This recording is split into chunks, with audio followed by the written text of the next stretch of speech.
Hey guys, welcome back to the Hangar. In this episode, we are going to be doing more of kind of a short update video. I actually have done quite a bit of work on the house that I haven't really put videos out or filmed enough of. Today, we're mostly going to be showing you what happened with the floors. So, a little bit of background on these floors. We originally had done a polished concrete floor, urethane finished concrete floor on the slab in the house, and we were unhappy with kind of the color and how it turned out. So we decided to go ahead and put vinyl plank flooring down over the top of the finished concrete. So I had ordered this months and months and months ago, and with supply chain issues and so forth and so on, it took them a long time to get it shipped to me. And when it did finally show up, and I got around to starting to lay it down, I was in a time crunch because I was about to go away for work for an extended period of time. So I was really in a hurry to get the flooring down before I left. So my dad came and helped me out, and we actually laid the entire floor down in I think about 2 days worth of work. He was out here for 3, maybe 4 days, and we did a bunch of other stuff while I was out here too, but we did get all the floor laid down at the same time. Okay, so before we actually show you putting the floor down, here is what we went with. We went with the Duramax by Mannington. It actually is a fairly nice luxury vinyl plank. If you haven't ever looked at them before, you can spend as much money as you want on this. If you want to spend $10 a square foot, you can spend $10 a square foot. Everywhere online that I found this, people were asking between $7 and $8 a square foot for this exact product. We found one website that had this one color, and they were asking like $3.50 a square foot, and they actually had a bunch of other colors that they were asking like $7.50 a square foot for. So I actually jumped on it and bought all of this color that they had. Actually, after I bought it, they pulled this color off their website. So I think I had the last of a back stock in the inventory or in the warehouse that they had. But anyways, this is kind of the leftover. I had about 3.5 boxes left over, but these kind of cut pieces give you an idea of what color that we went with. But let's kind of jump back in time. I actually finished this flooring and got it laid down probably a couple months ago now, and I'm just now getting around to editing a video together and kind of at least show you what the flooring looks like. So we are laying down the flooring here, starting in the living room. So we are going to work from the south side of the house by the front door and work our way all along this east wall, and then we'll work our way west back across the living room is kind of the plan. I've never done this before, so kind of a growing experience. We'll see how it turns out. Before I get into showing you us actually laying down the flooring, let's kind of talk about the strategy that you use for doing this. So what I got pulled up here on the screen is the floor plan of my house. And we are going to be putting the vinyl flooring down here in the living room, dining room, kitchen area. It will go through into the hallway and into the bathroom here.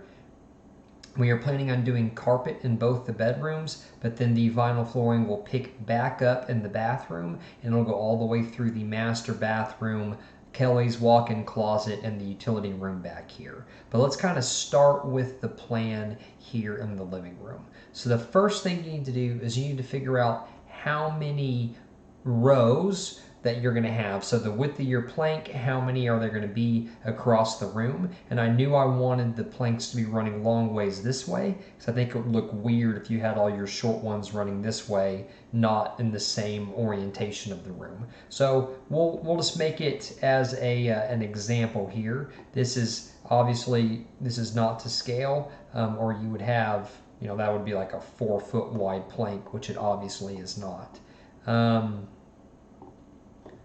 So let's just say this was the width of our plank. If you just started stacking them up,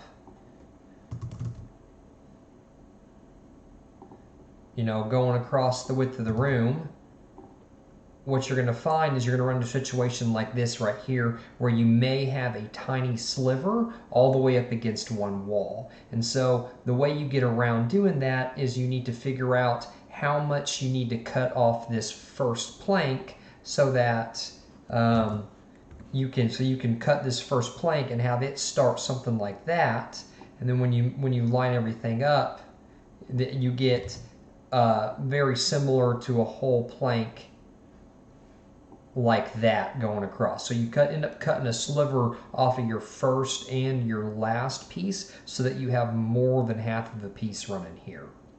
So once you know kind of how many rows, in this instance I'm showing 4, but really it's like 20, you know kind of ballpark how much you have to cut off this first row. So before you actually start doing that, the next thing we did is we go through and we find a center line in the room that we're going to use. Because on my drawing, the floor plan is nice and perfect and everything is square, but in real life, these walls have a little bit of movement back and forth. They're not perfectly straight. And that goes for both sides. So you want to kind of measure you from one end of the wall to the other end of the wall here and get you a center point. And then we did the same thing up here in the kitchen, and so that eventually you have, you have a see if I can get it to match up here. But you end up running with a perfect center point. Then once you know exactly how much you are going to cut off this first row of planks, you cut that amount off in such a way that the distance from this edge to your center line is the same all the way along this wall. So some planks you'll cut more off of, some planks you'll cut less off of in order to correct for any variation you have in your walls. So getting this first row started is the most difficult and challenging part, but once you get that first row started, you just start laying them across and you periodically measure back to your kind of control center line and make sure that everything is staying square with the room. So that was kind of our strategy, at least with getting that first row laid in. And then once you got your first row laid in, we went with just a random pattern. We didn't try and stagger them on thirds or on halves or anything like that. We just used whatever cutoff pieces we had. Once you cut off on the other side of the room, you can use that to then start your next row down here. And that'll kind of keep your rows staggered and interspersed. And as you have to carve around door openings and cabinets and all that kind of stuff, you end up with a lot of cutoffs that you can use to then start your rows. So kind of a real quick dirty on how we got our strategy for getting the vinyl flooring down. Let's jump over and show you how it actually went in practice.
So unfortunately, that was all of the video footage that I have of laying the floors down. As soon as we were done, I was on a short time frame in order to get all the furniture back inside so that my wife had some furniture in the house when I was away for work. So it was just finish the flooring, get the furniture moved back in, and then I left like the next day. So let's go ahead and take a look at how the finished product turned out. And we are so happy with it. I think you'll really like how it turned out too. So here I am standing at the front door looking into the kitchen, and we have this flooring coming all the way through here. Comes all the way back, And of course, it fills the whole room up. So we got a temporary litter box that's not forever, but we have to have a place for the cats to use the litter box now. But runs all the way up to the front door. I still have to figure out how I'm going to trim in around the front door. That hasn't been done or decided yet. But once again, goes all the way through.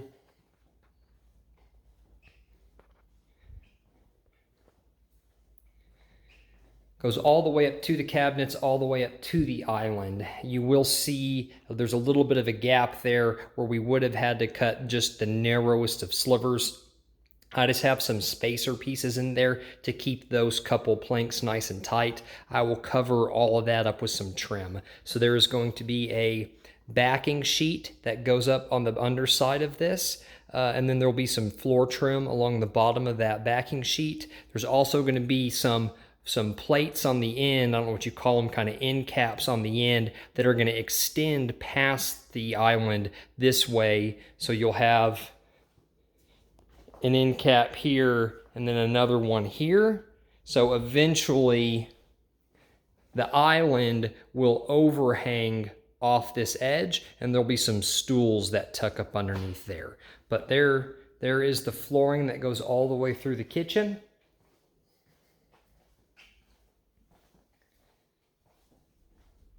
Kind of looking back down the living room from the kitchen side.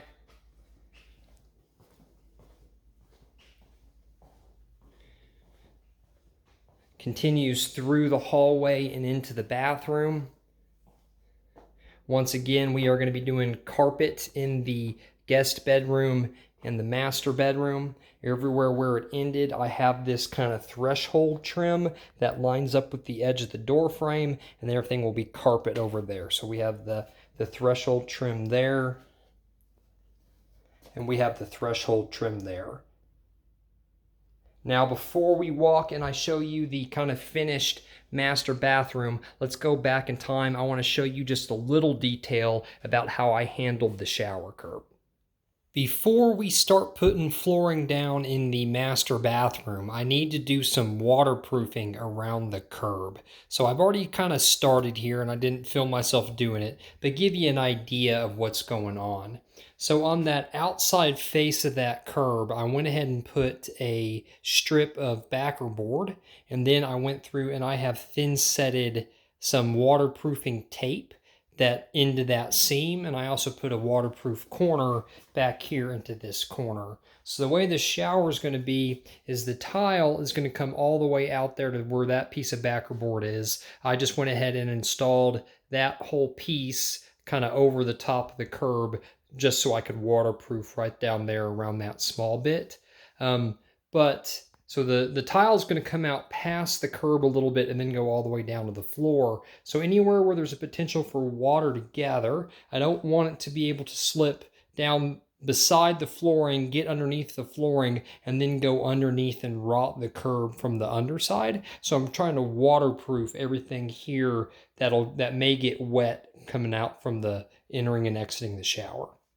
So I'm going to let this thin set dry for a little bit, and then I'm going to get some waterproofing membrane. I'm going to go ahead and paint a little strip here that overlaps that tape onto the floor. So let that dry. I'll take a sander and I'll scuff up the floor so that membrane will have some something, little to bite into and get a good hold of, and then we'll put a nice kind of coat of waterproofing membrane that'll all get covered up by the floor. So anywhere that my waterproof seam tape kind of lied, I went ahead and did a waterproof liquid waterproofing membrane and gave it a good couple inches of overlap all the way around. So you won't see any of this after it sets up and dries and everything. The floor will come all the way up to the curb and it will cover all of that up. So you won't see any of it because of the finished floor. And then of course tile will cover everything on the front of the curb. So it looks pretty good. I'm pretty happy with it. I think it greatly reduces the chances of water getting in and around my curb.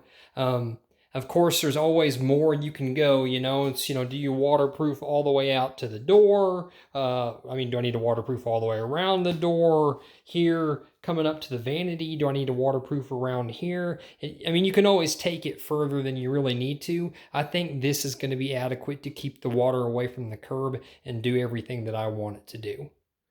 Well, all right, now that we know kind of how we waterproofed the curb, we're walking into the master bathroom. So we have the vinyl plank flooring kind of goes out to either side to the, we both have vanities that are mirror imaged across, and it runs right up to the shower and then into the water closet here in the master bathroom. You are just gonna have to take my word for it that the vinyl plank extends into Kelly's closet and into the utility room. Her closet's a mess and she's mortified and embarrassed and I can't come in there and film. So you just have to believe me when I tell you that it continues all the way through.